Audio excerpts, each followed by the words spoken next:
बंधूंनो नमस्कार.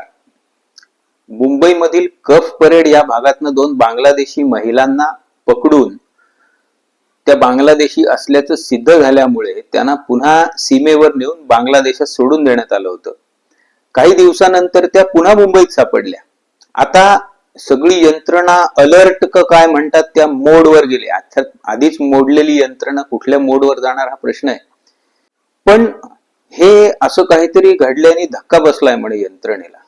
आता कसे काय धक्के बसतात यंत्रणेला कळत नाही असल्या किरकोळ गोष्टीमुळे. कारण या गोष्टीवर मी यापूर्वी अनेक लेखही लिहिलेले आहेत की हे काय आज नवीन घडणारी गोष्ट नाहीये.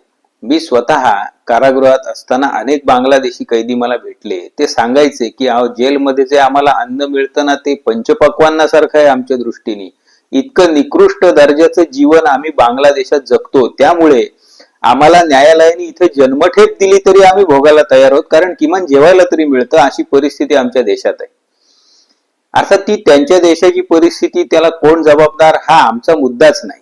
मुद्दा हा आहे की करोडो बांगलादेशी भारतात घुसलेत, ते यायचे चॅनल ते तयार आहे. त्यात मला जेलमध्ये भेटलेल्या एक दोन बांगलादेशींनी तर सांगितलं की भारतातच कलकत्त्यातच एजंट आहेत.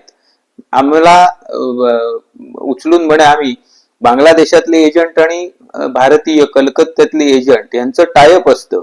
आम्हाला इकडे यायचं असेल तेव्हा आम्ही आमच्या बांगलादेशातल्या एजंटला पैसे देतो, भारतातला एजंट असतो त्याचं कमिशन तो घेतो आणि त्यांना पास करून देतो, इकडे घेऊन येतो.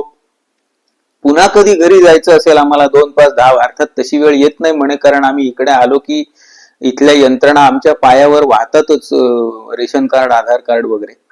पण यदा कदाचित परत जावं असं वाटलं, नाही कोणाला करमलं इकडे, तर पुन्हा इथे पैसे कमवून त्यातला जो काही रकमेचा भाग आहे इथल्या एजंटला द्यायचा तो द्यायचा, मग तिकडच्या एजंटला तो कमिशन देतो आणि आम्हाला बॉर्डर पास करून देतो. हे सगळं तो बांगलादेशी सांगत होता. हे सगळ्यावर मी लेख पण लिहिलेला आहे पूर्वी. पण ही इतकी सगळं सिस्टमॅटिक चालू आहे आणि आता ही घटना घडल्यानंतर यंत्रणा अलर्ट का कुठल्या मोडवर आलेली आहे म्हणतात. म्हणजे गंमत आहे की नाही. आणि विशेष म्हणजे ह्या सगळ्या गोष्टी गेली अनेक वर्ष चालू असून सुद्धा यंत्रणेला जर कळत नसतील तर अवघड आहे.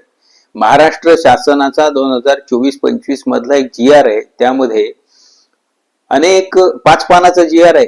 अनेक गोष्टी त्यामध्ये गोल गोल गोल गोल गोल गोल गोल गोल फिरवून सांगितलेल्या आहेत. पण बांगलादेशी घुसखोर भारतात आला, महाराष्ट्रात आढळला तर त्याला आश्रय देणाऱ्या आणि त्याला Aadhaar card, PAN card, ration card असली सगळी कागदपत्र देणाऱ्या सरकारी अधिकाऱ्यावर काय कारवाई करणार याविषयी आजपर्यंत आमचं मायबाप सरकार सुद्धा सकार शब्दांनी बोलायला तयार नाही. कसे रोखणार आहे हो, कसे रोखणार? जोपर्यंत इकडे कुंपणच शेत खातय किंवा पैशाच्या लोभापायी सरकारी यंत्रणेतले काही अधिकारी किंवा कर्मचारी जर यांच्या पायावर लोटांगण घालायला बसलेले आहेत आधार कार्ड, पॅन कार्ड घेऊन. अहो, भारतीय माणसाला स्वतःचा आधार अपडेट पासून गोष्टी करायचं तर 4 हेलपाटे मारावे लागतात. बँकेच्या नॉमिनेशन साठी 6 महिने थांबावं लागतं. मी माझा अनुभव आहे म्हणून सांगतो. आणि इथे बांगलादेशी आला रे आला की 24 तासात त्याच्या पायावर रेशन कार्ड, पॅन कार्ड, आधार सगळं वाहिलं जातं. बरं, आता तर आणखीनच म्हणजे आबरूच्या चिंधड्याच झालेल्या आहेत. पकडून सोडलेल्या बायका पुन्हा मुंबईत मिळालेल्या आहेत. काय शासकीय यंत्रणे कशाला नाटकं करतात धक्के बिक्के बसल्याच्या आणि अलर्ट मोडवर? तुमच्याच्याने हे होणार नाही, सोडा. त्याला हिंदू राष्ट्रच पाहिजे.